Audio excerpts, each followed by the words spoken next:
怎么还有一个？哼，没气儿了，真可惜呢，只能扔后山喂狗了。有了这个孩子，我就能让叶王娶我了。云舒，你真该死！我辛辛苦苦给叶王下了药，结果被你捷足先登了，还怀了叶王的孩子。我的宝宝，把我的宝宝还给我，我要带着宝宝去找叶王。堂姐，你太坏了，你不是我的姐姐。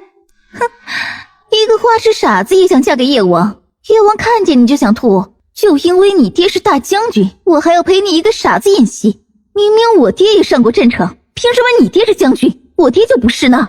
你让我在人前丢尽了脸，你个该死的傻子！他突然拿出了一把刀，狠狠地刺在了云舒的身上，一下一下又一下，就像是要将云舒捅成一个筛子一样。订阅吧。爹爹，我要找爹爹，我要找叶王，我生了2个宝宝。你在你爹他们眼里已经是个死人了，想去找叶王，做梦去吧。忘了告诉你了，你爹因为找不到你，伤心过度，特别依赖我，还要靠我劝解他想开呢。从今天开始，大将军里再也没有你这个傻子给我们丢脸了。一个傻子不配拥有一张绝色的脸。好疼啊！放开我！我好疼啊！叶王，救救叔叔！你这个傻子越惨，我就越高兴。哦，对了，我还要谢谢你呢。我怕疼，结果你帮我生了一个又白又可爱的儿子。可惜了，另外一个是死胎，不过也不可惜，后山的那些野狗会感谢你的。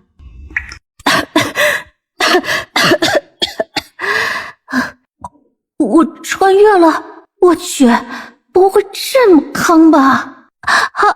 不会是肚子里还有一个吧？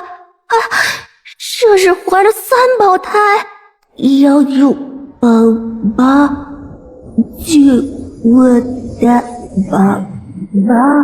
他闭上眼缓了片刻，刚睁开眼准备去寻找时，突然被人从背后一把推了出去。幸好我回来看一眼，要不然岂不是让你逃了？被刺了那么多剑还能活下来，你命也太大了吧！云舒，去死吧！云月言，我若活着，一定亲手送你入地狱！你个傻子还想跟我斗？下辈子吧！现在是我送你入地狱。主子，小少爷跑进城了，这是他留在半路的书信。书信拿给我看看。是。去找渣爹算账。主子，要派人去叶王府找小少爷吗？将那小子给我抓回来。是。那个渣男怎么还不出现？你给我老实点，要不然我就把你炖了喝汤。我现在长身体呢。哼，我今天要将那渣男吓哭，让他当年欺负我娘亲，我云小景的娘亲他都敢欺负，我要让他怀疑人生。渣男怎么还不出？我都饿了，你再动真的要吃了你。哇，来了，必须吓得渣男丢脸，要不然我真的炖了你喝汤。王爷，大夫已经到了。去咬他大腿。小毒蛇舌头都不敢抬，就怕被炖了汤，听命且认命地朝着叶王府门前游过去，抬起舌头吐着蛇信，凶狠地朝着战天一的腿上咬去。雪灵蛇？京城怎么会有毒蛇排名第3的雪灵蛇出现？这雪灵蛇不应该是在深山老林里吗？被指在深山老林里卧底了3个月，也没抓到一条雪灵蛇。王爷，得来全不费工夫啊！有了雪灵蛇入药，王爷的毒又能压制住了。世子在做什么？梦见我娘了，去找娘。1个时辰前发现小世子的留信，老奴立即派人去找了，一定很快就会找到小世子的。找回来直接罚跪1天1夜。王爷，要不要派人去找云小姐啊？各种证据都证明她是小世子的生母，现在小世子又特别需要母亲，就算确定云小姐是小世子的生母，也没办法让云小姐回来。刚刚得到的消息，他攀上了摄政王，已经和摄政王定亲了。一个能狠心扔下亲生儿子的女人，不配做母亲。就算不是她，换成任何一个女人，本王都不希望她出现在夜王府。王爷说的是。尽快抓到小世子，本王要在天黑之前见到她。本集又结束了，我们下集再见喽！大胆，你们敢冲撞将军府的小姐，快滚下来，给我们小姐赔罪！啊，将军府的小姐还敢质疑？我们小姐啊，就是镇南大将军的掌上明珠，不想死的话，赶紧从马车里滚下来！主子，应该是云月银。主子，我要是不赔罪又怎样？好大的胆子！我看你是要去京城吧？你呢，要是想在京城立足，那就好好给我们小姐赔罪认错。说的真可怕，知道可怕还不跪下？找死！我看你们才是不长眼睛吧，真的是找死！现在呢，让你们小姐先让我跪下磕30个响头，我就发善心，让你们安然进城，如何？你也配？区一个贱民！我现在就算是杀了你，也没有人敢说什么。仓库将他们2个绑起来送去官府，告诉官府里的大人，他们意图刺杀本小姐，本小姐要让他们这辈子都无法从大牢里走出来。是，主子，我手痒。今日心情不错，不想见到脏兮兮的场面，别杀人，慢慢玩。呵，这么好看，点个订阅吧。小姐，这怎么会这样呢？怎么可能啊！好疼啊！你别过来，别过来！你要是敢伤我，大将军府不会放过你。哎，咱们都是文明人，你什么时候能学会怜香惜玉呢？别把人掐死了。我不会。我要杀了你们，我要让你们千刀万剐！马儿突然翘起了尾巴，十分不害臊的扑哧一声，哎呀，一大堆呀！云影，你曾经最喜欢请人吃美食了，今天呢，我好人做到底，请你饱餐一顿。什么？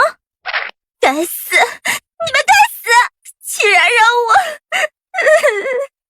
太丑了！主子让你吃饱，没吃饱不能起来。云影愤怒极了，嗷嗷大吐，最后直接晕了过去。走吧。是。天都快黑了，谁家大人如此粗心，让一个孩子在外面？那孩子长得太好看了，要是遇见了人贩子怎么办？那孩子没人敢碰吧？他好像是个哑巴，不会说话。哑巴？哎呦，那么好看的孩子，如果是哑巴，也太可怜了吧。孩子，你是在找人吗？我帮你找人好不好啊？京城里没有我不认识的人，我瞧着你画像上的女子很眼熟啊，你让我看上几眼，说不定我就能想起来这画像的人是谁呢。这小娃子白白嫩嫩的，一定能卖个好价钱。最主要还是个小哑巴，手里拿着画像，一定是和家里人走丢了。这富贵人家养出来的孩子就是不一样啊，卖到小官楼里去，说不定能卖好几百两呢。接下来几年可都就不用愁了。孩子，相信叔叔，你娘长得貌若天仙，我知道在哪里。叔叔知道你不会说话，不过没关系，你别怕，直接把这个小哑巴打晕，大把的银子要到手了。你这小哑巴还想跑？被我盯上的孩子就没一个能跑得掉的。就在人贩子的手要抓到他，他要按下手上的暗器时，从路边路过的一只小野狗朝着人贩子的大腿上咬过去。松开，你给我滚开！哪来的野狗？你他妈是不是疯了？竟敢咬老子！哦，我操，疼死老子了！老子要杀了你，要将你的狗皮给扒下来！老子扒了你的皮！人贩子叔叔，我们又见面啦！你怎么又欺负人了？你说话不算话哦！我是在帮助人，没有欺负人，也没想拐卖他。你说谎哦，骗人就要受到惩罚，要不然你不会学乖的。从街头飞速跑来一条庞大的野狗，拽着人贩子直接就拖走了。我错了，我真错了。你和你娘亲走丢了，你真是哑巴。点个订阅吧。啊，我帮你吓跑坏人，你是不是太冷漠了？你这样是交不到朋友的。找人要知道他的名字，你光有画像也不行啊。我娘说了，画出来的画像和本人都不像，不会还是个聋子吧？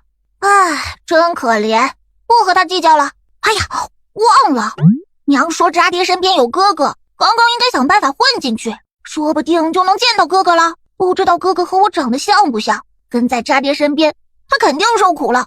不行，不能让渣爹知道我。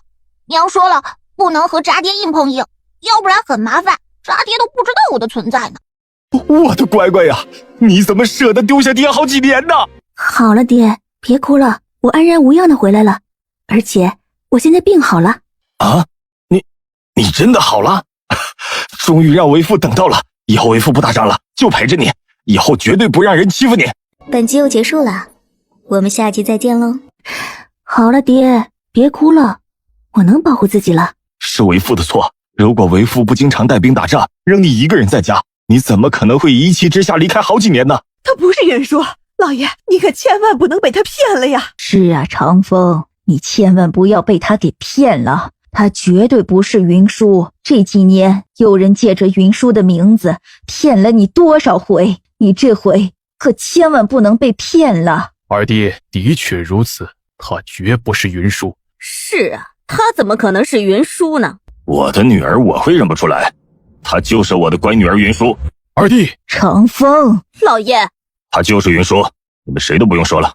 长风，你不是只有云舒一个女儿，你还有颖儿呢。颖儿一向聪慧招人喜欢，她马上就要定亲了，如果这个时候你随便认了一个人，那么颖儿怎么办？你别忘了，云舒几年前是与人私奔，她的名声全京城人都知道。母亲，不用说了。长风呐，你听进去了，听进去就好。来人，快将这名女贼带下去，一定要送去官府，不能再让她出来作乱了。谁敢？本将的女儿，谁敢不承认她的身份？长风，你……二弟，你吓到娘了。有爹在，你别怕。走，你一路赶过来，是不是累了？你的房间呢？爹一直天天命人收拾，你现在就能回去休息。好，先去休息吧，其他的事以后慢慢算。他怎么回来了？他不傻了，以后怎么办？月莹是不是快回来了？千万不能让云舒坏了月莹的事儿啊！他回来的消息赶紧封锁住，千万不能让人知道，必须保证月莹能顺利嫁给摄政王。订阅吧。是为父以前没有好好照顾你。没有，爹照顾得很好啊。爹这几年想明白了很多事，是爹亏欠你。他是怎么回事？我是景恒，是主子的护卫。这几年发生了一些事情，等以后慢慢和爹说吧。当年你离开京城，是不是？舒儿小心，是毒蛇！爹，不要杀蛇。奇怪，将军府内怎么会有毒蛇进来，而且还直接来到你房中？该不会是……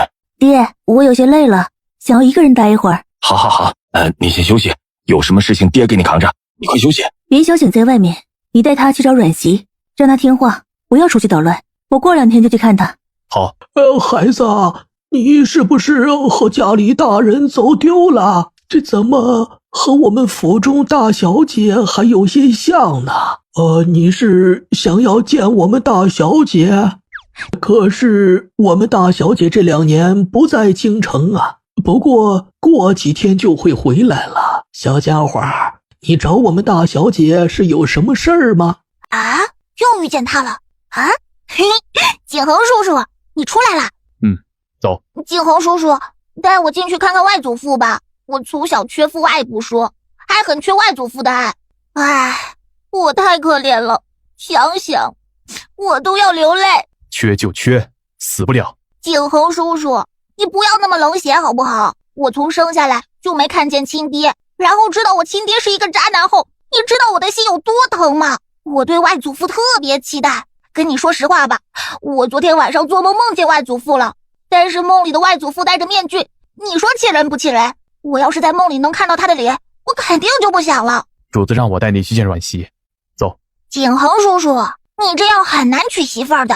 要媳妇有何用？可以生一个我这样无敌可爱的大宝贝呀。好，我跟你走，不过走之前让我跟那个小哑巴说几句话啊。人呢？别找理由了，跟我走。点个订阅吧。画像拿出来。这是他仅有的画像，他这2天晚上都要看一看才能睡得着，不能给爹爹。那个扔下孩子就跑的女人也配吗？战小离，不要让爹爹说第2次。他不想告诉战小离，他的亲生母亲当年是如何将他扔下，又如何离开，现在又要另嫁他人。那个女人不配做你娘。战小离，你记住了，你只有爹爹，没有娘。如果你想要一个娘，爹可以娶一个女人回来。战小离摇头，他相信娘亲一定有苦衷的。战小离。画像扔在了战天一的腿上，然后战小离无声的快速的跑了出去。哎呀，小世子啊，王爷。睡了。小世子一直坐着没睡。哭了？小世子几乎不哭，现在也没哭，应该是现在心情很不好，很伤心的样子啊。让厨房做他最喜欢的汤圆，你直接送过去。本集又结束了，我们下集再见喽。云舒，你竟敢那样对我，你必须给我一个交代。明明洗了好几次牙，但他还是觉得恶心。你看什么看？我刷牙了，我身上脸上都没有味道。真吃了好几口，果然景恒做事太靠谱了。我饶不了你！眼睛一转，心里起了坏心思。姐姐，我错了，是我错了。咱们毕竟是姐妹，我原谅你了。毕竟爹很想你，不过我既然原谅你了，你是不是也该补偿我一下？你陪我一起散步，好不好？好久没有人陪我好好说说话了。我其实也很想你，也有很多话要跟你说。我的胳膊不能动了，出血了，好疼啊，好疼啊！小姐，快，愣着干什么？快去让人找大夫过来，我绝对不能失去胳膊。云影这才发现景恒就是他摔倒他的，但是一想到此人的身手，他就有些恐惧。云舒，我要是有任何问题，爹和娘都不会原谅你的。我倒要看一看他们会怎样不原谅我。景恒把他送去马棚，嘴巴不干净，正好去马棚洗一洗他的嘴巴。这么好看，点个订阅吧。你个贼女，你以为老爷认了你，你就真的是云舒，就能在将军府里胡作非为？你竟然敢将颖儿送去马棚！不管长风怎么认定你，我现在必须将你赶出去。哼，你若是聪明，现在就自己滚出去。我若是不走呢？你敢？这是将军府，你以为这里是什么地方？岂容你在将军府放肆？是啊，你以为你是谁？凭我是云舒，是镇南大将军之女，除了我爹，没有任何人能让我离开。你不是云舒。老夫人说的对，她怎么可能是云舒呢？云舒对老夫人一向毕恭毕敬的，很是孝顺的，怎么可能像她一样违抗老夫人您的命令啊？老夫人夜长梦多呀，她今天能害云影，明天就能害月银呐。云影受点苦啊，名声坏了没什么大不了的，但是月银不行啊。来人，将贼女立刻就赶出去！你们在干什么？这个时间为何不让舒儿好好休息？长风啊，你为何如此糊涂呢？你看看她和舒儿除了容貌一样之外，还有哪里一样？我知道你思女心切，但万万不能轻易就被人给骗了。她背后啊，肯定有人指使，就是为了坏我们将军府的名声呢。是啊，老爷，她不是云舒，千万不要被她骗了呀。她就是云舒。长风娘，她就是云舒，你们难道没听她说吗？她以前是病了，这几年已经治好了病。她本来就该是如此聪慧，她2、3岁的时候那么聪明，是后来慢慢变得那么不聪明的。娘，这几年我在外面带兵，她为何而生病？是啊，我到底为什么生病了？这没发烧，也没突然得怪病，却一点点的变傻了。舒儿，你确定没生过病？完全可以确定。这是怎么回事？娘，已经过去那么多年了，谁还会记得？你难道以为娘没照顾好舒儿吗？我这一把年纪，天天教导她，就算是没有功劳，也该有苦劳。你竟然怀疑娘？是啊，娘真的很辛苦。舒儿后来傻得越来越厉害了，还满大街的去抱男人，甚至还盯上了夜王。只要看到夜王啊，就一定流着口水去追。娘真的是操碎了心呐。我并不是怀疑娘，而是什么啊？你刚刚那话分明是怀疑娘了。你知不知道我将你养大，又将你的女儿养大，我费了多少心血？你这是拿刀子刺娘的心呐！娘，你先别哭了，我没说怀疑娘。哭久了眼睛会瞎啊！瞎？你竟然说我会瞎？长风，你自己听听，你看看他肯定不是舒儿，他绝对不是呢。娘，舒儿是好心，是在提醒你。舒儿，你别怕，爹知道你受委屈了，你放心，爹绝对不会让你流落在外。舒儿啊，是爹让你受委屈了，以前真的不应该带兵打仗，就应该在家里好好陪着你。好，我受委屈一定和爹说。是颖儿受委屈了呀，老爷。本集又结束了，我们下集再见喽。颖儿受了什么委屈？受委屈的分明是舒儿。如果不是颖儿招惹舒儿，舒儿会收拾他吗？爹说的没错。舒儿啊，爹对不起你呀。没事没事，爹没有对不起我。我的儿如此好，谁敢说他不好？谁再说你不好，爹得就和那人拼命，看看谁的拳头更硬。你们回去吧，这件事我心里有数。莫非娘还想撵舒儿走？如果娘让她走，那我现在就收拾东西，和舒儿一起搬出去。娘，现在该怎么办呢？先走，不能急于一时。是娘。是爹没有保护好你，让你受委屈了。这天都黑了，你好好休息，爹明天再来看你。接下来就等云月银回来了，将他推落悬崖的仇，他要和云月银好好清算。哦，对了，还有在叶王身边的那个孩子，这2日他要去见见那个孩子。查到消息，孩子一天能说上1句话就不错了。既然是他的儿子，他必须想办法带他离开叶王。越想越没有困意，既然想见，那现在就去见。这么好看，点个订阅吧。在叶王府附近随意的走了走，然后身姿轻松的跳上了墙头，进入了防守紧密的叶王府。接着在叶王府内畅通无阻的行走着，无人能察觉到他的闯入。片刻后，一个院子里，门外2个小厮在一起小声的议论着。小世子太可怜了，我像小世子这般大的时候，天天跟着母亲身边呢。小世子不知道，但是我们知道啊，小世子是被遗弃的，所以王爷才不让小世子去找那云大小姐。哎，你看王爷将云大小姐的画像给撕了以后，小世子有多伤心啊！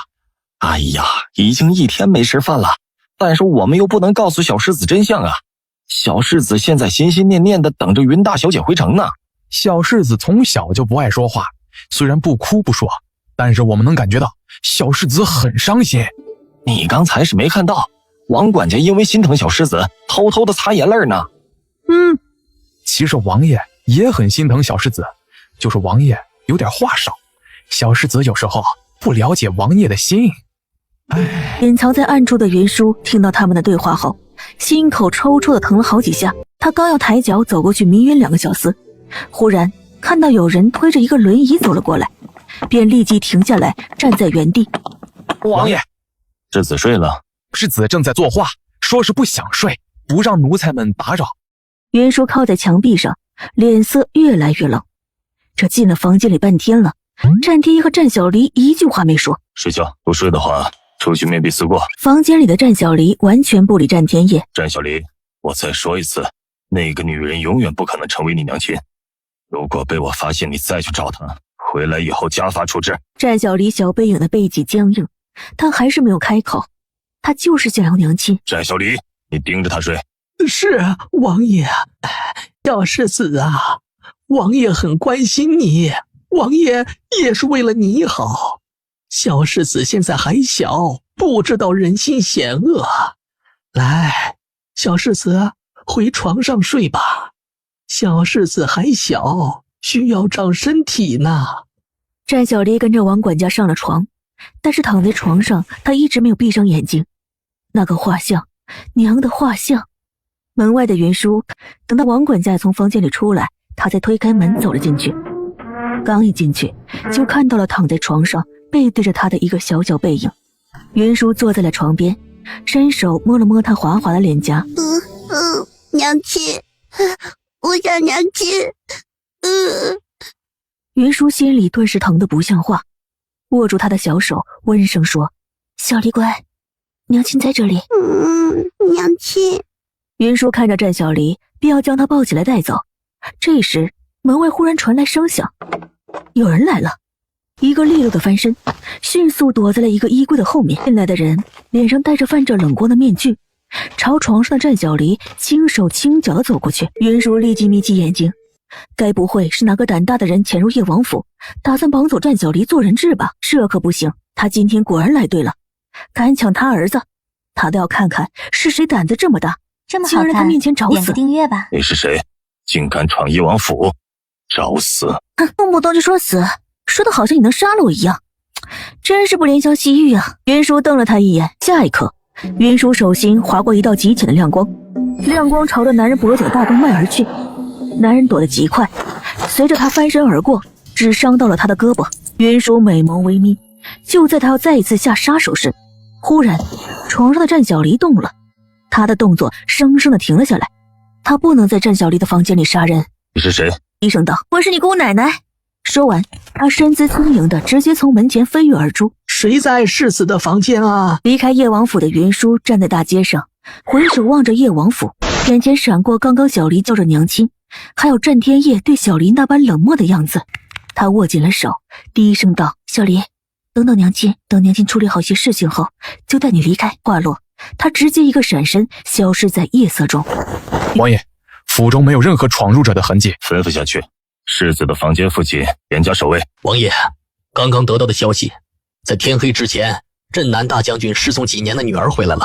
这等小事不必禀报本王。是。一时，云舒打着哈欠，刚是肋下懒腰，门外便传来萧姨娘的声音：“舒儿啊，姨娘来看你了。哎呀，昨天是姨娘的错，姨娘错怪你了。你明明就是舒儿啊。昨日啊，姨娘再三的否定你，一定让你很伤心吧？你看什么？难道没听到我的话吗？信不信舒儿稍后会责怪你的？你让开，我要找舒儿说几句话。太吵，主子在休息，有事说，无事退下。你竟然敢对我如此无礼！云舒推开门走了出来。哎呀，舒儿啊，姨娘现在来呢，就是想说一声对不起，是姨娘误会你了。你就是舒儿啊，姨娘啊，因为太关心你了，所以才不想让人顶替你啊。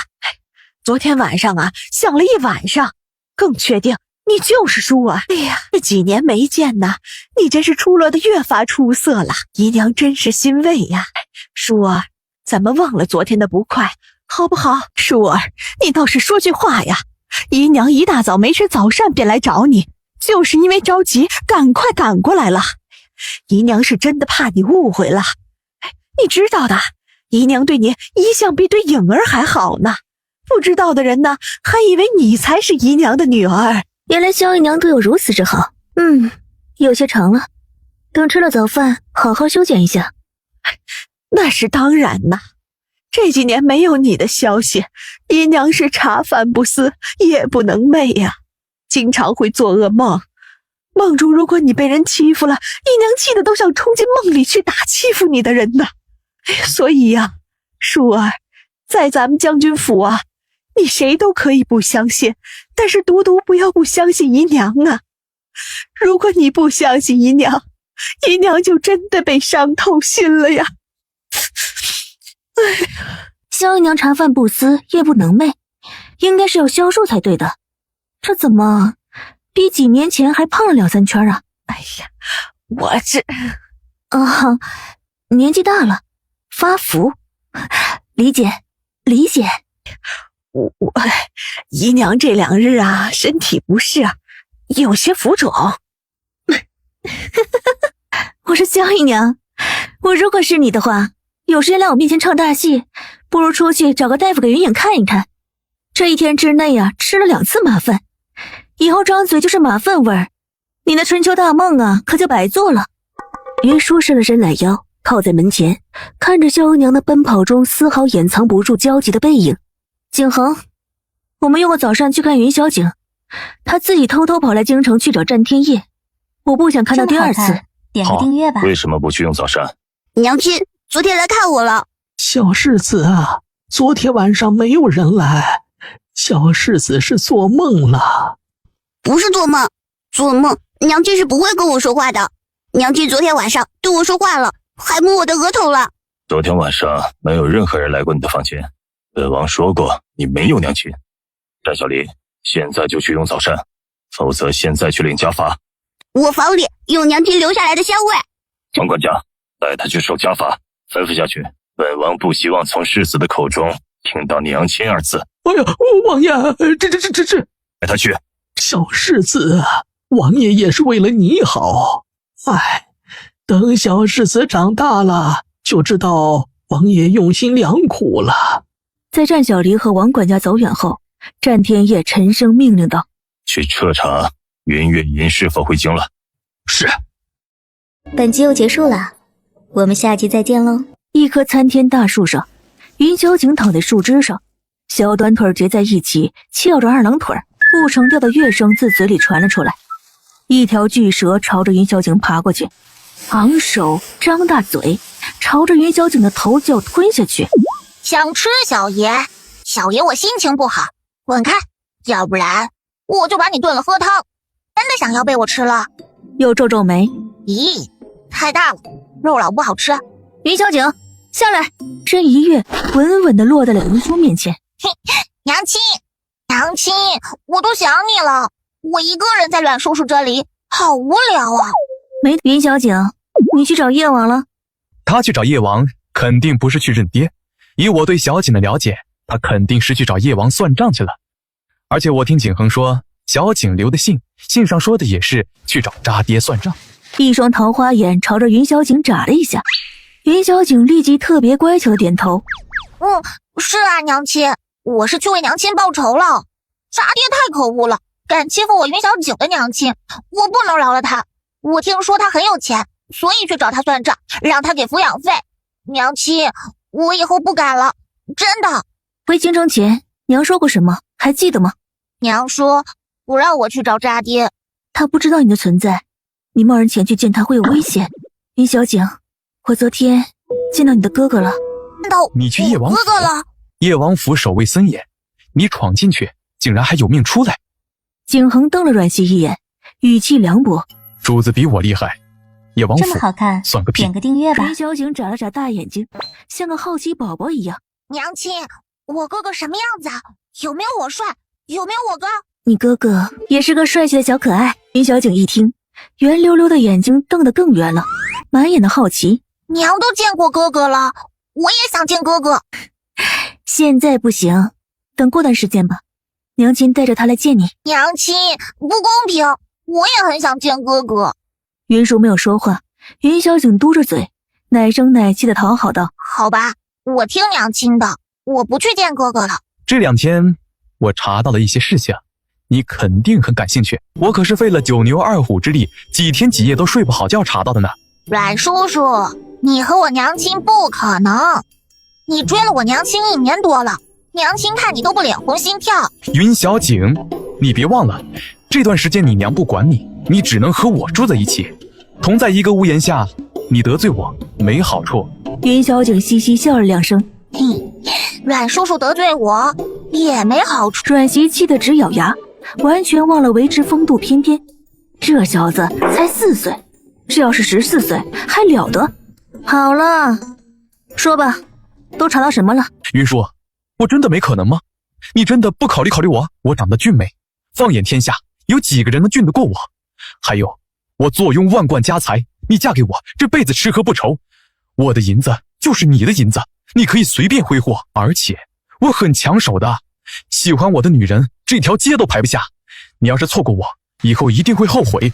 阮熙吹了吹自己额边的发，摆出无比潇洒的样子。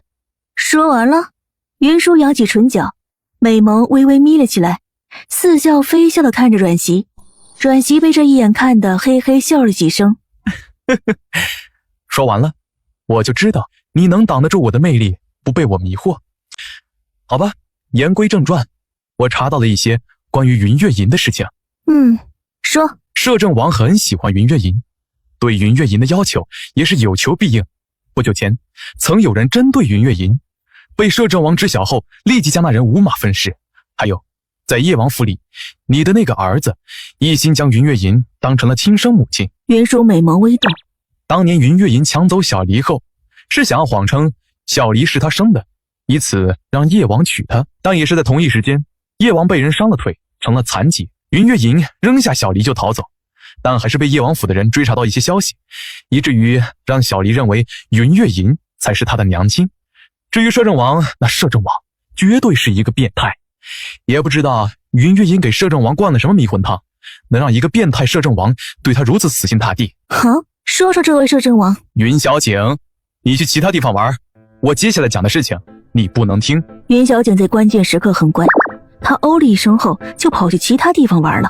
看到云小景跑远后，阮熙才开口说：这位摄政王养了个蛇窟，他很喜欢观看一些犯人或者他看不顺眼的人在蛇窟里被成千上万的蛇缠死吃掉，还有他也很喜欢将一些刺客扔进笼屉里蒸，一直蒸熟，还会逼着刺客的同伴吃掉熟肉，反正很变态。你是不是该给景恒一些银子，让景恒去找几个姑娘消遣一下？他怎么好像一身暴躁的气息？这要是忍不住了，在京城大开杀戒怎么办？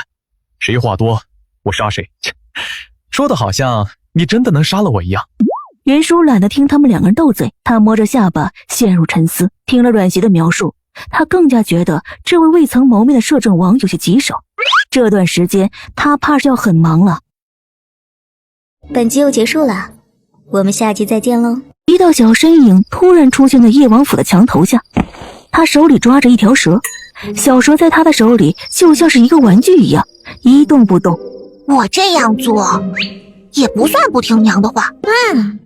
你自己看看，你刚刚光秃秃的尾巴丑得要命，还好我给你装饰了一下。你千万别把尾巴的蝴蝶结弄掉了，里面装着我的画像，一定要将画像交给我哥哥，知不知道？而此时第一次受家法的战小离一个疼字都没说，现在没有人在，他疼得眨了眨眼，大大的眼睛里有了泪光，他咬牙没有流泪，而且他告诉自己，昨天晚上一定是娘亲来看我了，一定是。可是爹爹为什么那么讨厌娘亲，不让我去找娘亲呢？迷迷糊糊的又睡着了。小蛇爬进了屋，为了完成任务，将身上的蝴蝶结给弄掉后，就迅速的爬了出去，将蝴蝶结留在了战小离的床边。战小离此时已经疼得睡着了，没有发现蝴蝶结。小蛇刚爬到门外，还没有来得及继续爬，就被一个人抓住了7寸。怎么会有蛇来世子的房间？王爷，府内府外接连出现蛇，今日蛇又去了世子那里，是不是有人意图谋害王爷或者世子？这小蛇怎么了？这雪灵蛇，王爷，雪灵蛇这么常见吗？不都说在深山里吗？这都出现在京城了，而且这雪灵蛇品相极好，肯定药效更佳。查清楚。是，王爷，卑职查清楚放蛇的人是谁后，先不打草惊蛇，如何？先探查清楚，看看他是从何处弄来的雪灵蛇。片刻后，迷迷糊糊中的战小离醒了，因为他的小屁股好疼啊，他坚强地对自己说，完全不疼。而此时在墙边站着站着就睡着了的云小景正抓着一只小猫睡得正香。点个订阅吧。父子之间哪有什么误会呀？没有什么隔夜仇，你们父子俩快快和好吧。是啊，孩子，你看看你爹爹都已经伤成什么样了，还找了你1天1夜呢，可见你爹是真的把你当成心肝宝贝呀。现在天还刚亮，外面还是很冷，孩子啊，你快跟你爹爹回家吧。啊！看到云小景眯眼看自己，中年男子吓得浑身颤抖，后背冒出了一层冷汗。我认错人了。余光间忽然看到了坐在轮椅上的战天业，他眼前一亮，眼珠子转了一圈，他要看看渣爹到底是不是真的良心坏透了。测试一下。他立即一把抓住了中年男子，被抓住的中年男子一脸懵逼。这怎么回事？你不是我爹爹，我要找我娘，你是坏蛋。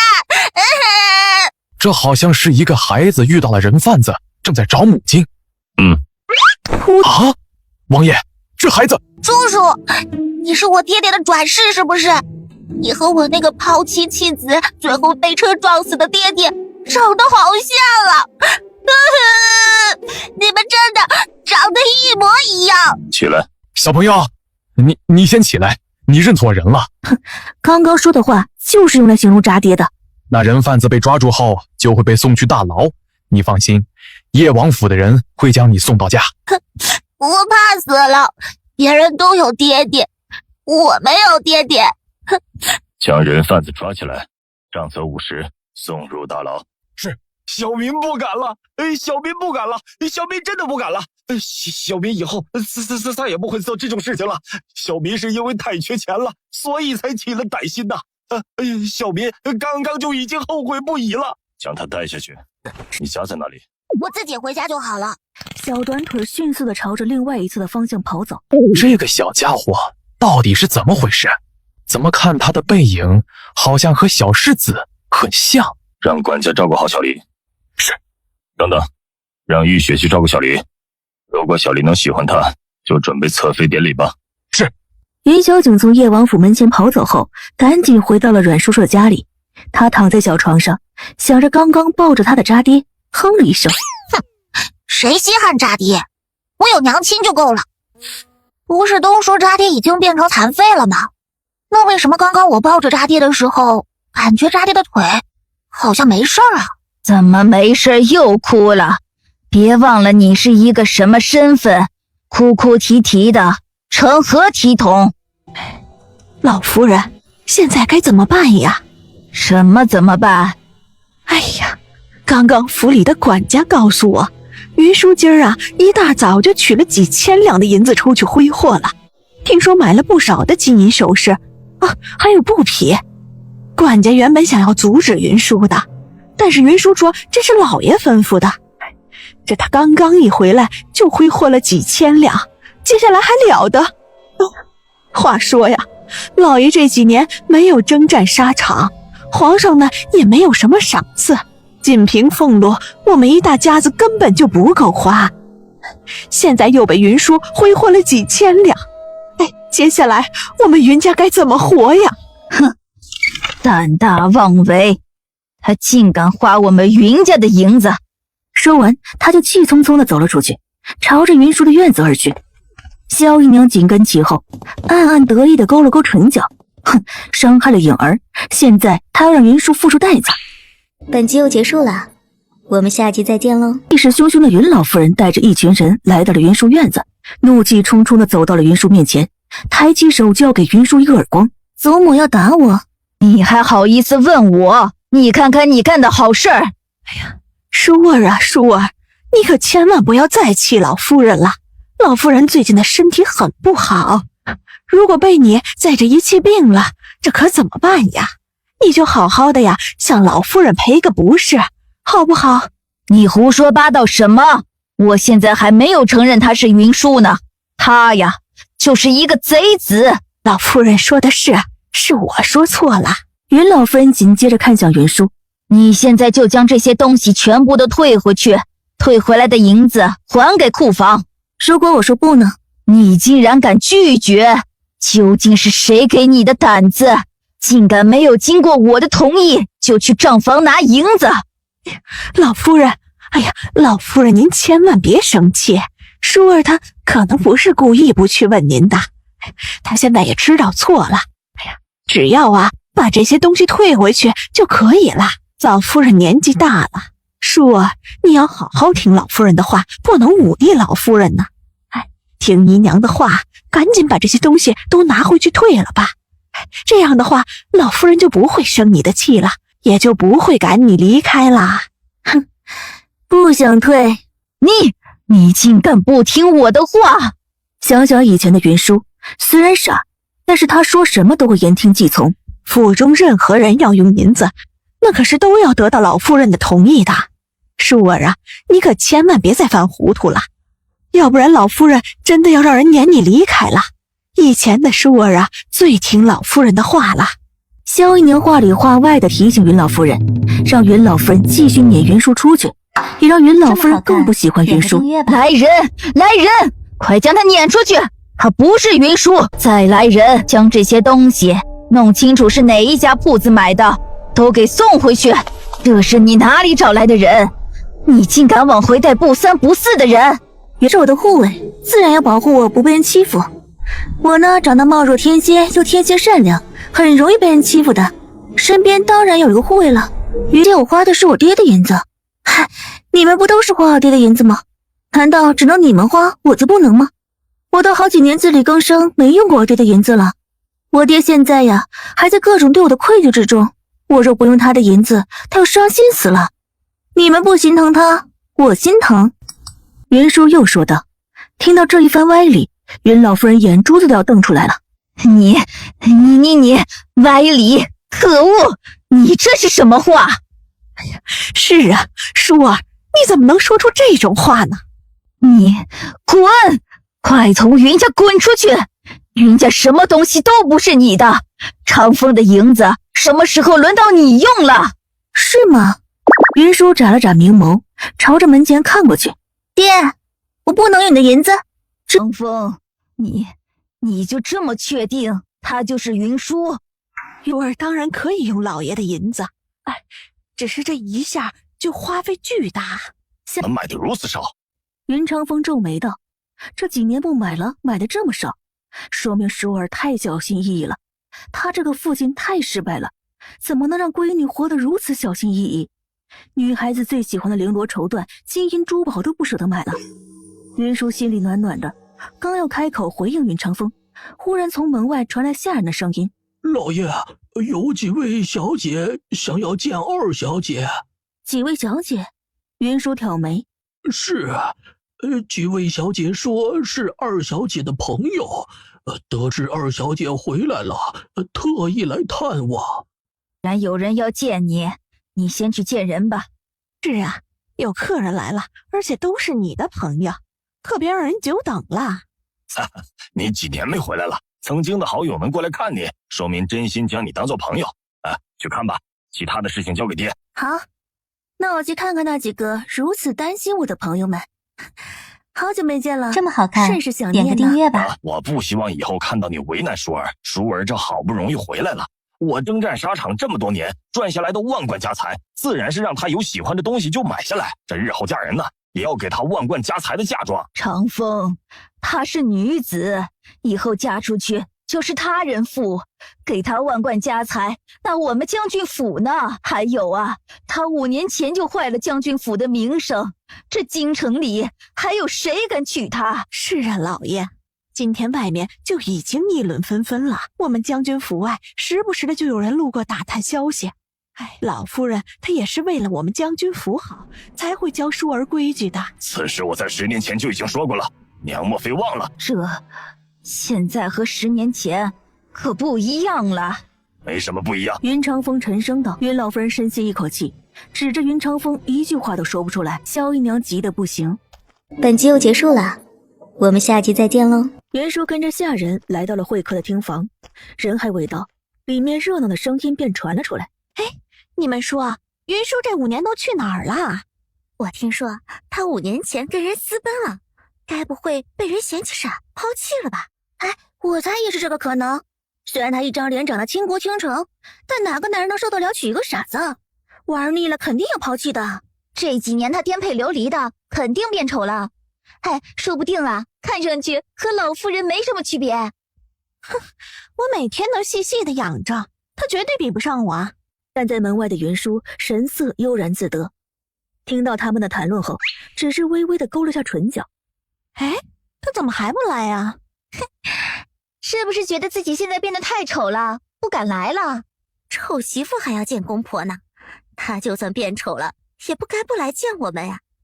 别忘了我们在他心里可是他的好朋友呢。对对对，他真是掏心掏肺的将我们当成好朋友呢。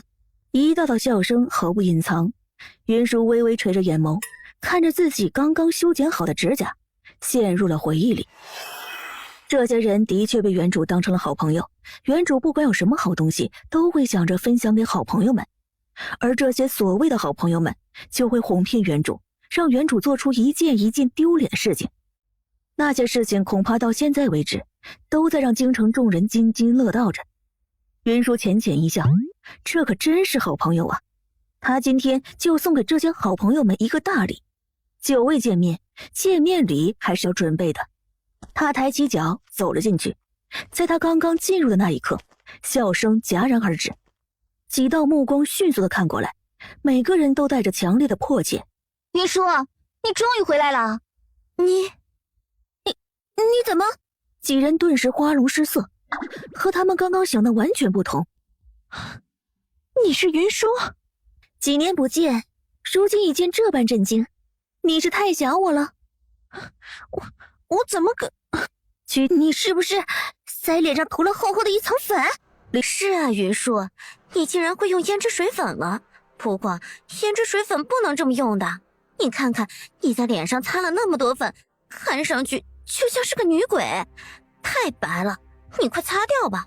王议员掩藏不住脸上的妒忌，不怀好意的开口，打扮得很是艳丽的郑双双冷着脸道：你呀，就算是在脸上擦了厚厚的一层粉，也挡不住你本来的容貌。你只是在掩耳盗铃罢了。你呀，这是没将我们当成朋友啊！来见我们还不敢露出真容。点个订阅吧。议员脸色沉冷，眯起眼盯着云舒打量。你胡说什么呢，云舒？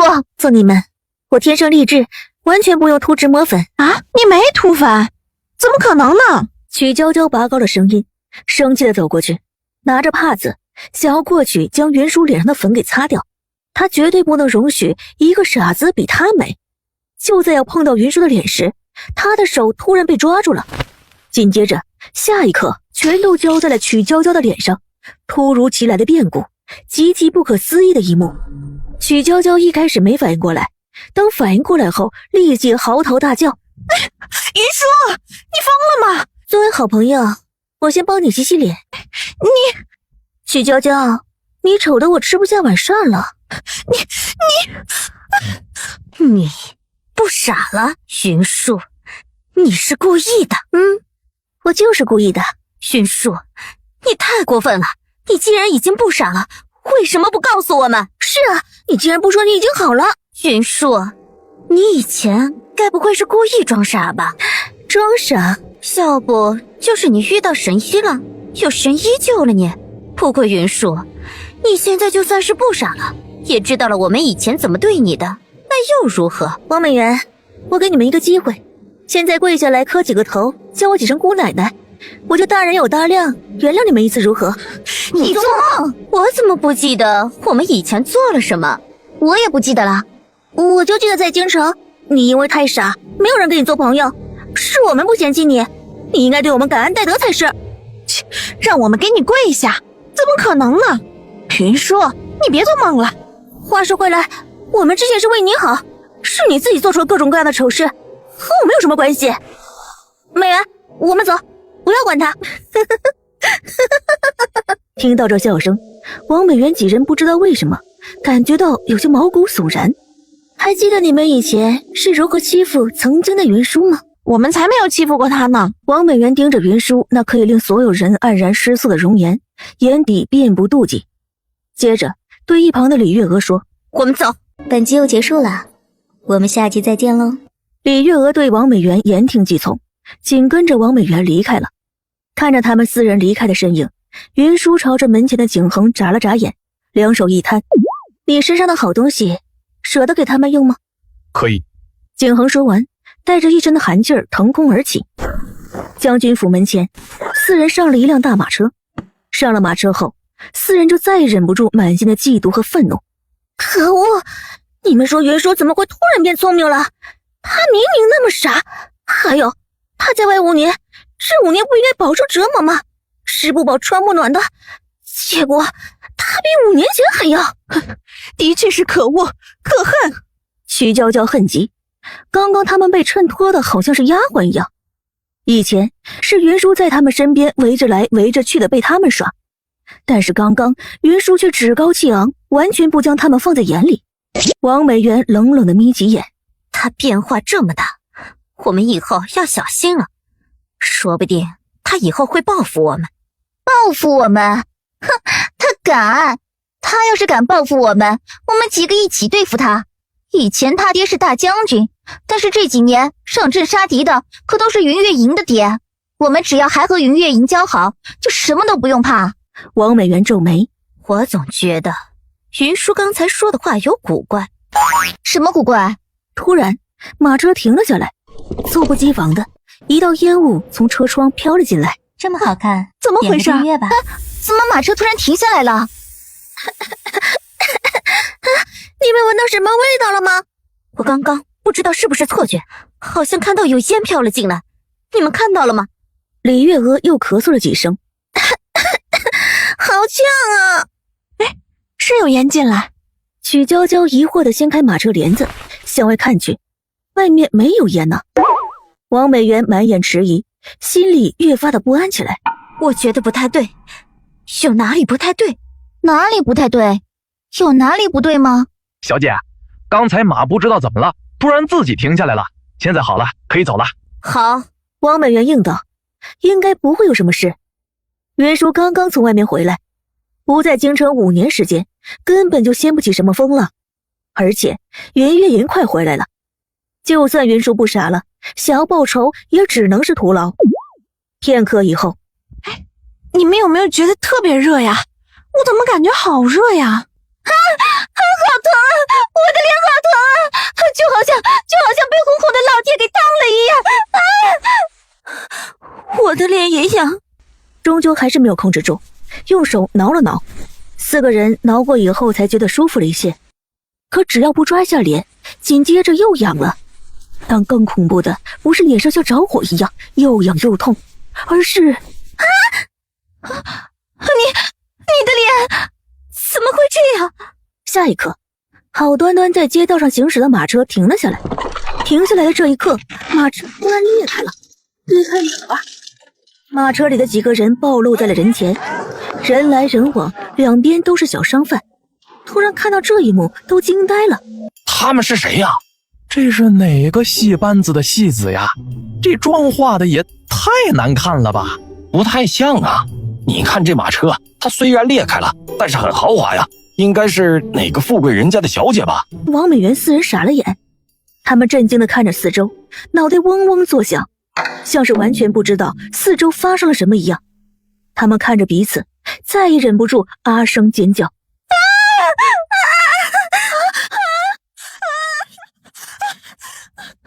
怎么会这样？王美元反应很快，迅速地捂住了脸。其他4人看到他的举动后，也纷纷捂住了自己的脸。但是就在他们4人以为捂住了脸以后，就没有人能认出他们时，人群中有人惊呼地喊道：王小姐、许小姐、李小姐、郑小姐，你们怎么在这里啊？啊，你们的脸为什么要弄成这样啊？啊，王小姐，该不会是户部侍郎王大人的嫡女吧？哎，还有那个曲小姐，是不是？对呀，就是他们。王美元从指缝里看过去，赫然见到云舒站在那里。人群中的云舒格外显眼，看不见谁也绝对不会看不见云舒。他的脸上还是在将军府时看到的那个笑容。本集又结束了，我们下集再见喽。不是，我们不是。曲娇娇惊慌的辩解，看到对面其他3人是什么情况后，她就很清楚自己的脸是怎样的，一定是不堪入目的。是不是你做的？哇，你们以前说我这样美，果然啊，你们这样装扮一番比以前美多了，完全可以称之为天下第1美人、第2美人、第3美人、第4美人呢。哎，小姐，他们如果是美人，那我们岂不是天仙了？那您就是神女了。是啊，太丑了，我的娘啊，丑得我今天晚上吃不下去饭了。哎呦，这几位大人为什么不好好教导他们呢？竟然让他们当街献丑！一声声的议论，比之前几年议论云舒的还要多。王美元4人眼前发黑，险些晕过去。完了，我完了，我都已经定亲了，这下可怎么办呢？曲娇娇急得快哭出来了，胡乱地朝着一个方向跑走。见状，李月娥、郑双双慌乱地逃跑，只有王美元满脸恨意地看着云舒。云舒走到了王美元面前，眼里、唇边都是明媚的微笑。别听他们胡说，他们懂什么？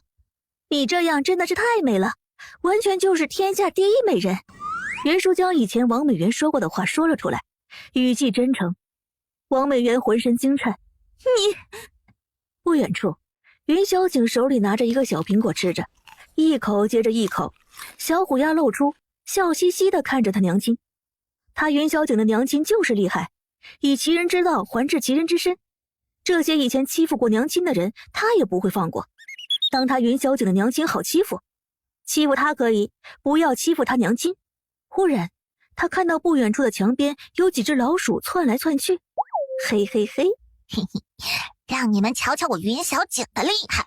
云小景看了眼云舒，不依不舍地移开目光后，朝着刚才离开的那3人而去。点个订阅吧。当这件离奇的事情传到云舒面前时，云舒嘴角狠狠一抽，无数的老鼠，王美元他们4个，每一个人的家中都出现了无数的老鼠啊！一定是云小景，此事只能是小少爷做的，别人没有这个本事。也罢，那几个人也的确要好好收拾一顿，否则对不起他们那几年的处心积虑。景恒做得不错，走看看去。很快，他们2人来到了王美元的家中，他们踩在王美元房间的屋顶上，此时依旧能够看到不少的老鼠在爬来爬去。几个丫鬟在拿着扫把，小心翼翼地赶着老鼠。看到这些上蹿下跳的老鼠，夫人莫要再哭了。老奴刚刚听说曲家、李家他们都有老鼠，而且也是老鼠成千上万，赶也赶不走。美元到底是怎么了？为什么会招来这么多的老鼠？只要他出房间，那些老鼠就要朝着他身上爬，跟着他一起走。嬷嬷，这可如何是好啊？他马上就要定亲了，今日的事情如果传出去，会影响他的亲事啊！这说不定会被退婚呢。这一旦退婚，他日后如果再想嫁人，这简直难如登天呐！哎呀！躺在床上的王美元恍恍惚惚间听到了王夫人的话，睁开了眼，先是一阵茫然，随后啊的一声大叫：“老鼠！哎呀，老鼠都在外面，没进房间。美元呐，这到底是怎么回事啊？你们究竟是吃了什么东西，或者碰了什么不该碰的东西？”娘，我最怕老鼠了，那些老鼠为什么还在外面？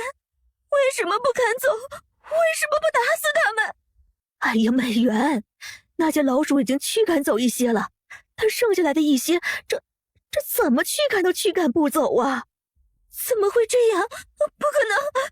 用火烧，用水泼，撒上可以让他们远离的药。房顶上的云舒看到这一幕，忽然从原主的记忆中了解到，王美元最怕的就是老鼠了。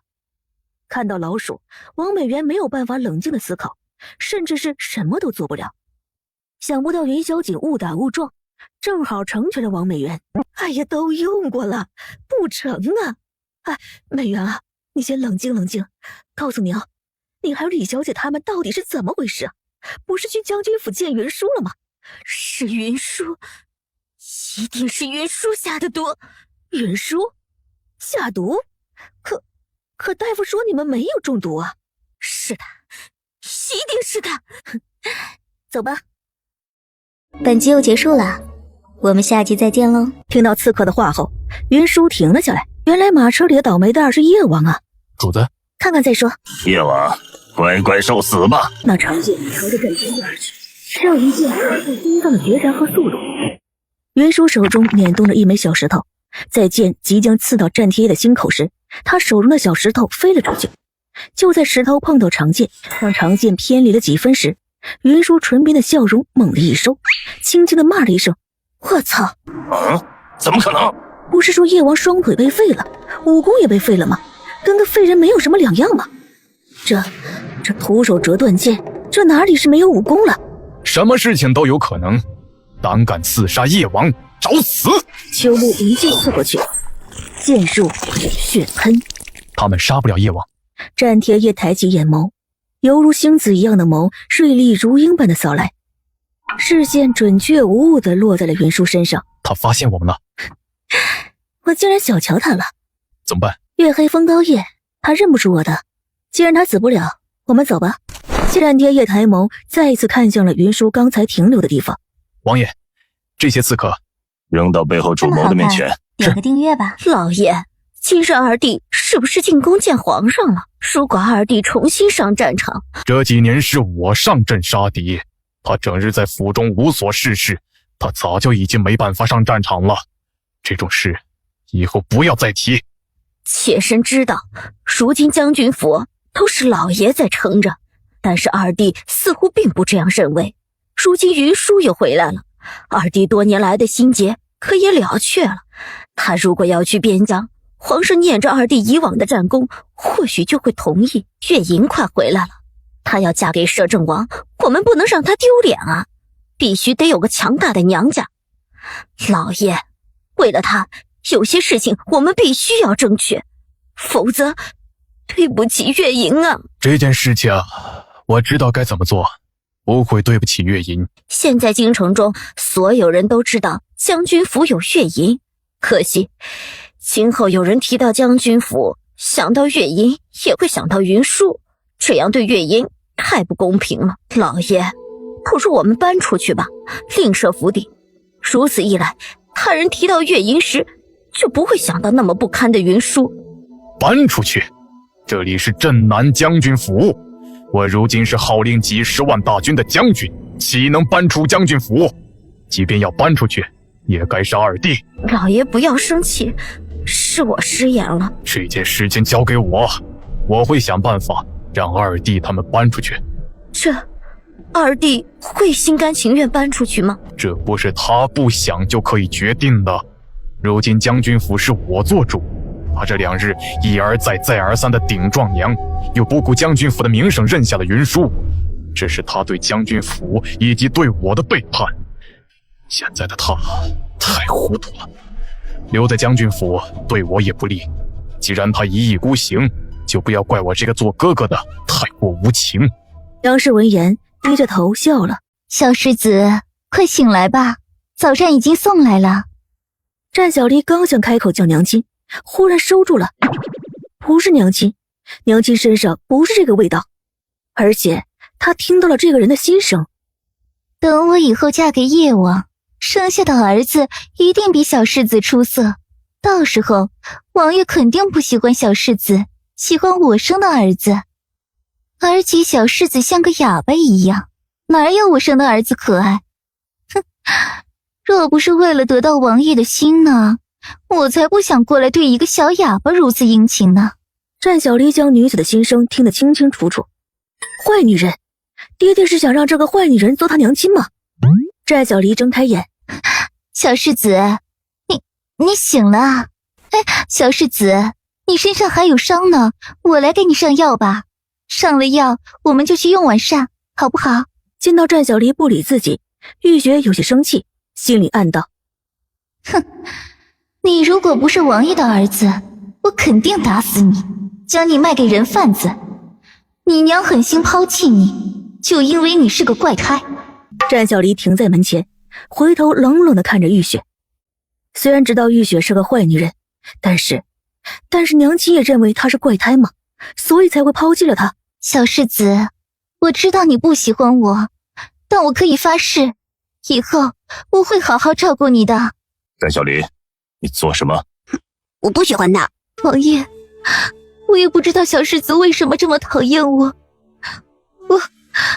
一定是我做错了什么事情，才会让小世子如此讨厌我的。我就是讨厌你。你当真不喜欢他？战小离点头。好，送他出府回家。什么？王爷，是不是玉雪做错了什么？小世子不喜欢你。玉雪，其他的就不要多问了，我送你出府。王爷，您不喜欢玉雪吗？想多了。本集又结束了，我们下集再见喽。云舒醒来推开门时，看到了沐浴在晨光中的云长风。爹，你什么时候来的？刚刚来的。今天早上为父想和你一起用早膳。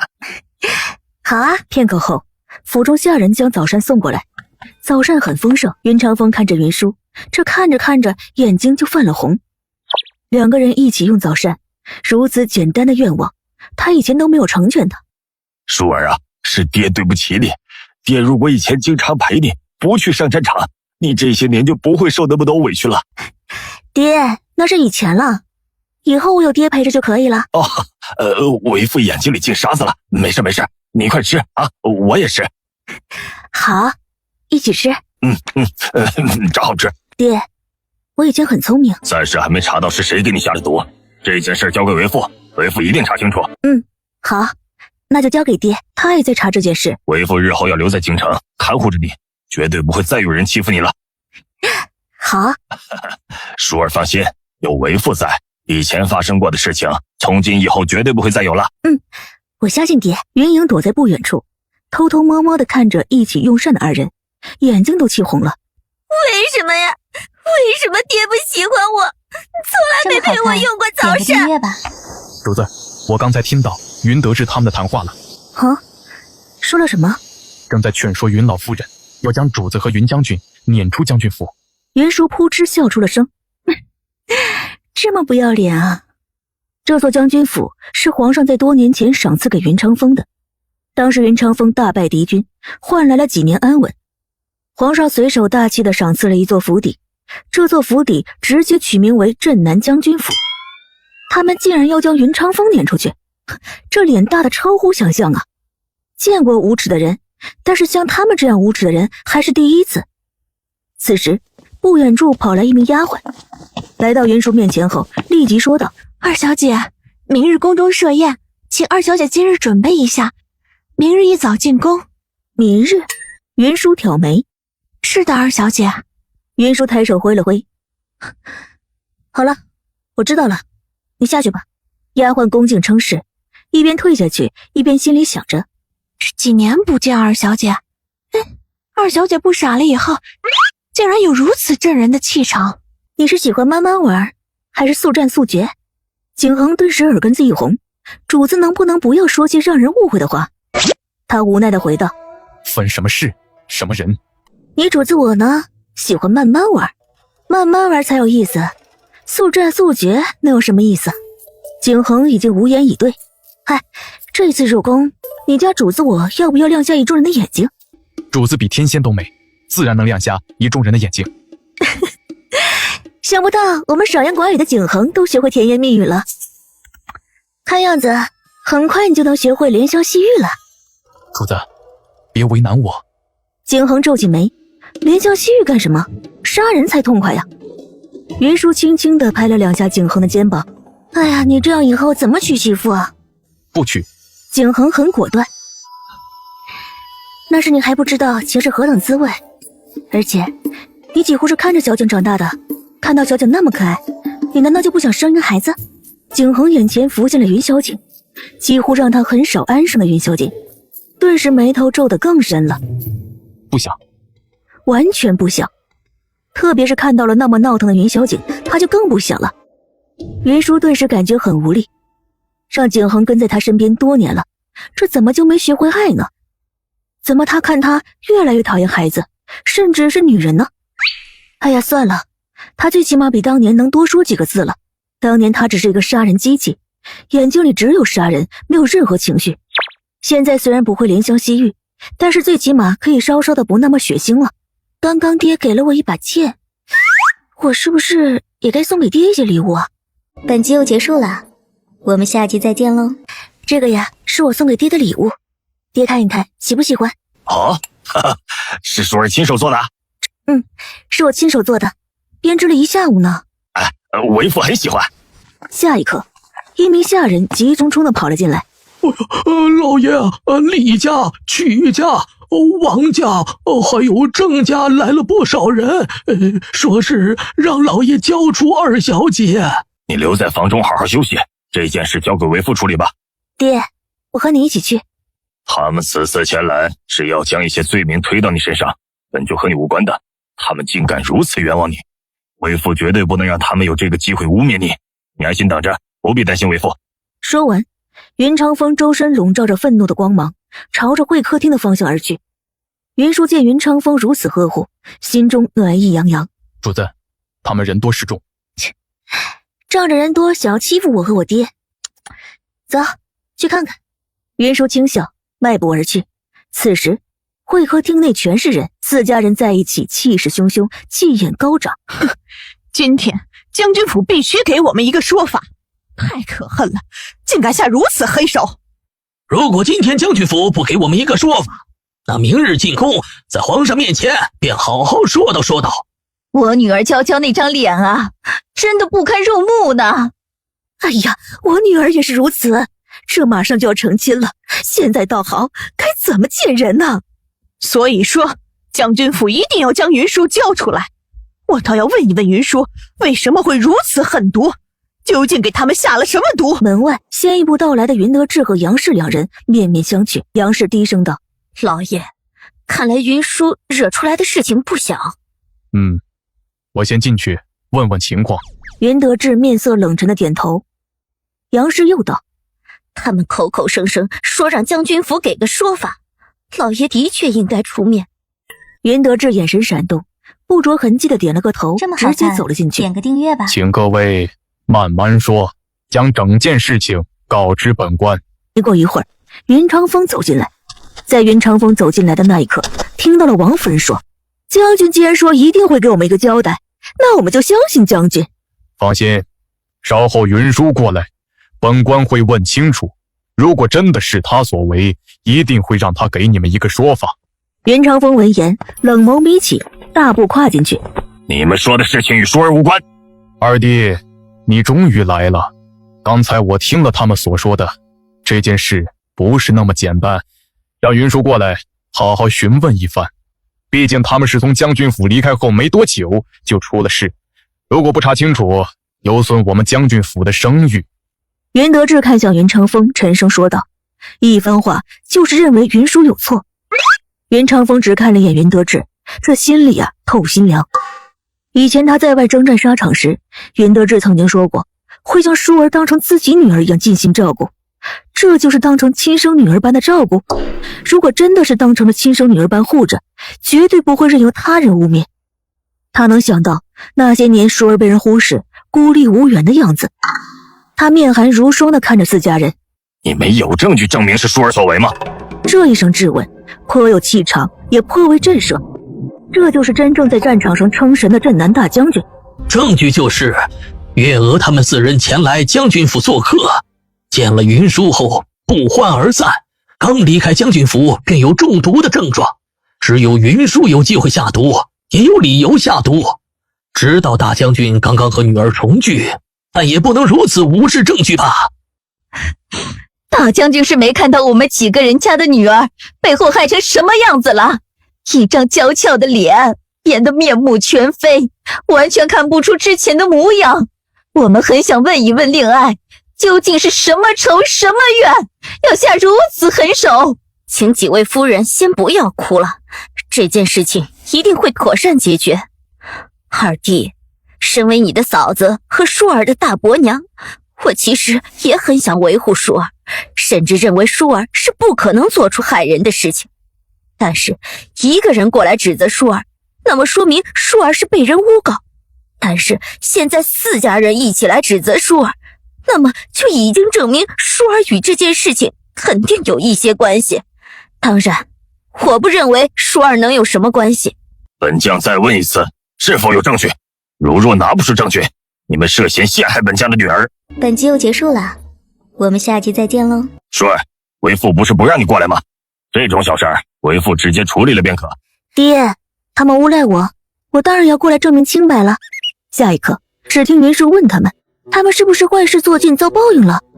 否则怎么可能会无缘无故的得怪病？听说还招惹了令人几天吃不下饭的成千上万的老鼠。一个个疑问，简直能将人问得吐血。4家人的脸色顿时像便秘了一样。没怎么说话的郑夫人冷着一张脸，看着绝色倾城的云舒，冷声道：“哼，你可以发誓不是你下的毒手。”我为什么要发誓啊？你如果不发誓，就说明你心虚。李夫人气道：“荒唐！李大人，你们既然口口声声是舒儿所为，那就拿出证据。如果拿不出来，现在就去大理寺状告本将军。本将随时等着大理寺的传召。”二弟，不能冲动啊！二弟，这是万万不可的。不过是一些小事，怎么能闹到大理寺？人人皆知此事，对我们几家绝对不是什么好事。与将军府有何关系啊？这丢脸的又不是将军府。我说大伯娘，你该不会是想将莫须有的罪名直接按在我身上吧？我好歹叫了你10几年的大伯娘呢，你这未免也太无情了吧？这以前呢，让我跪在地上给你洗脚就罢了，我以为你能感念我的孝心，没想到现在竟然还要帮着他人来冤枉我。大嫂，你竟然这样对待舒儿！原本以为他们只是漠视舒儿，但是他怎么都想不到，他们竟然对舒儿如此苛待。不，这不是苛待，这是虐待。杨氏猛地一慌，连忙辩解：“不是，二弟是误会，我不知道水是凉的。”爹，别生气啊，都已经过去了。云舒劝道：“有些事情就要在恰当的时候说出来，这样才能让云长风更清楚云德志他们的真面目。”云长风没忍住，红了眼。现在明白了，昨天来的人哪里是舒儿的朋友啊？那分明是想来看舒儿笑话的。那以前说不定和杨氏一样欺负过舒儿。深吸一口气，猛地拍了一把旁边的桌子。岂有此理！云舒暗暗叹了一声，想不到爹爹真给力。他都没有说几句话，他就已经用武力镇压了。我们先回去，这件事我们自会查清楚。等查到证据，希望到时候大将军能给个说法。临走前，屈大人扔下了一句话，自以为能找回灰溜溜离开的面子。一行人很快的离开，脸色铁青。杨氏惊得一句话不敢说，嘴唇都在上下颤抖着。府中的人已经很久没有见过云长风动怒了，这还是第一次，也是杨氏第一次见。二弟，你今日太过分了！你眼里还有没有我这个兄长了？老爷，我们先出去吧。既然李家他们现在不追究，那我们也不要管了。相信二弟自己有解决之法。你先回去，我和二弟有话要说。好。杨氏咬了咬唇，看了眼刚才口齿伶俐的云舒后，迅速的退了出去。接着云德志又对云舒说：你也出去。大哥，应该是我问你，你眼里还有没有我这个弟弟？你们苛待舒儿，还想瞒着我？舒儿之前痴傻，经常做错事，现在虽然好了，但是不意味着他说什么都是对的，说不定都是他记错了。二弟，你难道是想否定我们之前的付出吗？云德志沉着脸反问，眼神有些闪烁。付出？云长风冷冷地重复了这两个字。大哥，你好自为之。舒儿，我们走。好，爹。云舒很乖巧地应道，和云长风走了出去。本集又结束了，我们下集再见喽。走出去没多远的云长风见到四周无人后，回头看向云舒。舒儿，为什么不早对爹说？他们对你那么不好，你为何不告诉为父？哎呀，爹，那是以前啊。以前我太傻了，以为他们那么做都是为了我好，而且他们说不要让我告诉爹，否则爹会生气的，会认为我不听话。如果换做今世，我当然会告诉爹了。舒儿，你太懂事了。这时，一道身影急匆匆地走过来，身后簇拥着好几个下人。身影来到他们面前，抬起手朝着云舒就要打过去，速度太快，云长风没来得及阻止。云舒一把抓住了要打他的手。你该打！你竟然连害人的事情都敢做，你是不是想要毁了我们将军府的名声？你现在就过去跪求他们的原谅，然后将解药给他们。哎呀，娘，别生气，先别生气。萧姨娘假意的拉着云老夫人，云老夫人当真被气急了。月英马上就要回来了，甚至是就要嫁给摄政王了。你竟然在这个时候让我们将军府惹上事端，你让月英回来以后该如何见人？你竟然敢给人下毒！云舒，你胆子太大了，而且你现在还敢握着祖母的手。如果是我，祖母要教训我，我才不会躲呢。我会跪在祖母面前，让祖母不要生气。你看看你，爹还在这里，你竟然还敢这般不懂事！颖儿说的没错，如果你有颖儿一半听话，也不至于现在给将军府招惹了如此多的麻烦。哎呦，娘，千万不要生气，这身体要紧呐。娘，你太让我失望了。看来娘没有将昨天我说的话记在心里，还是如此薄待舒儿。今日之事你问都没问，想都没想，就直接过来打舒儿，甚至认定了就是舒儿所为。是啊，我的心真的被祖母伤得七零八碎呢。祖母是有证据证明我毒害人了，还是祖母打算任由他们诬赖我，顾不上刚刚伪装的虚弱？怎么可能不是你？他们以前那样对你，你现在不傻了，肯定想要报仇。哎呀，原来祖母都知道啊，那祖母为什么一直冷眼旁观，不去救我呢？我被他们推倒，被他们推出去出丑，原来这些祖母都知道啊。娘，你怎么能对舒儿如此冷漠？你太让我失望了。舒儿，这么好别走，点个订阅吧。老夫人想要做什么？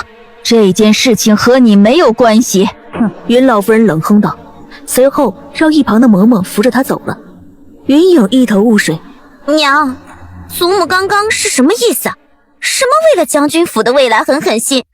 难道是想到方法将云舒给撵出去吗？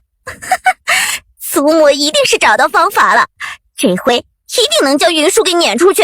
还有，娘，你看李家他们几家人今天是被爹爹给震慑住才离开的，他们肯定不会那么轻易放过云舒。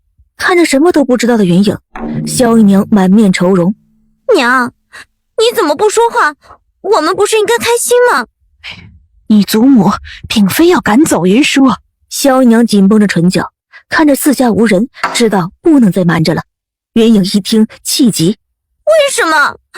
刚刚祖母明明被云舒气得要命，为什么不赶走？难道就因为爹护着云舒吗？不是，你祖母是想将你爹也赶出将军府。娘，你不要胡说啊！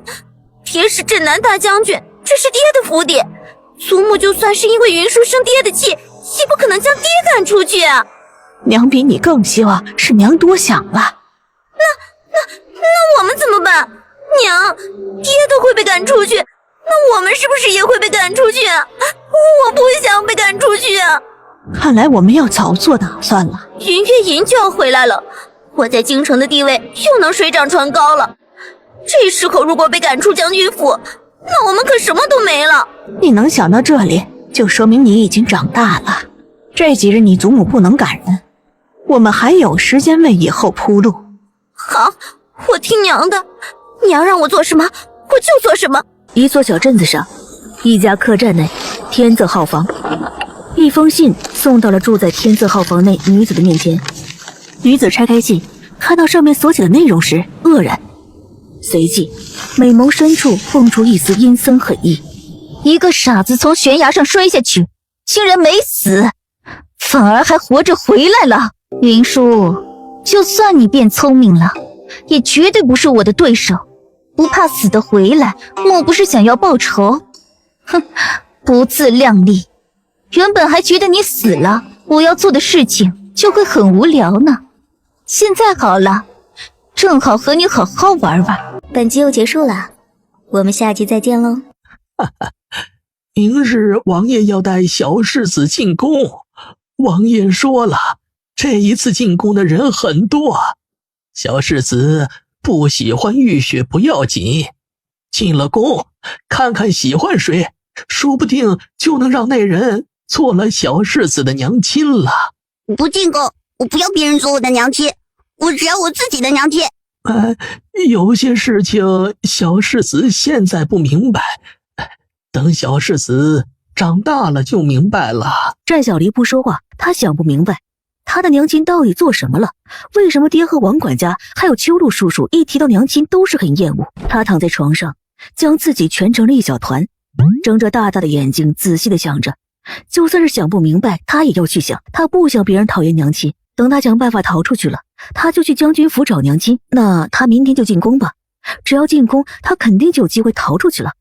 云舒刚刚入睡，梦里正睡得香甜，他梦见战小离正甜甜地叫着他娘亲，说只喜欢他，不想要夜王爹爹了。但是美梦还没做完就被人打扰了。有什么事啊？有人潜入云将军的书房，正在翻找东西。能看出来是谁吗？蒙着面，暂时不知。好，我去看一看。从腰间拿出一个面纱，遮住了半张脸，然后凌空一跃，前去了云长风的书房。从外面看，书房里十分安静，静悄悄的。但是云舒还是察觉到了书房内的声响，他勾起唇角，凑近了床边。在里面翻找东西的人很是小心，没有发出任何多余的声响，能如此轻手轻脚快速的翻找，说明对云长风书房内物品的摆放是很熟悉的。下一刻，翻身进去，他的突然而来惊扰了正在翻找的人。何人？云舒半眯起眼眸，果然和他猜的一样，是云德志。这怎么说也当了几年的将军，带兵打仗几年，竟然会如此偷鸡摸狗。小贼，胆子不小。剑出鞘，锋利的剑直接刺向云舒，云舒侧身躲过。云德志很意外，云舒看到云德志拿在手里的一个令牌，眼中闪过幽冷寒光。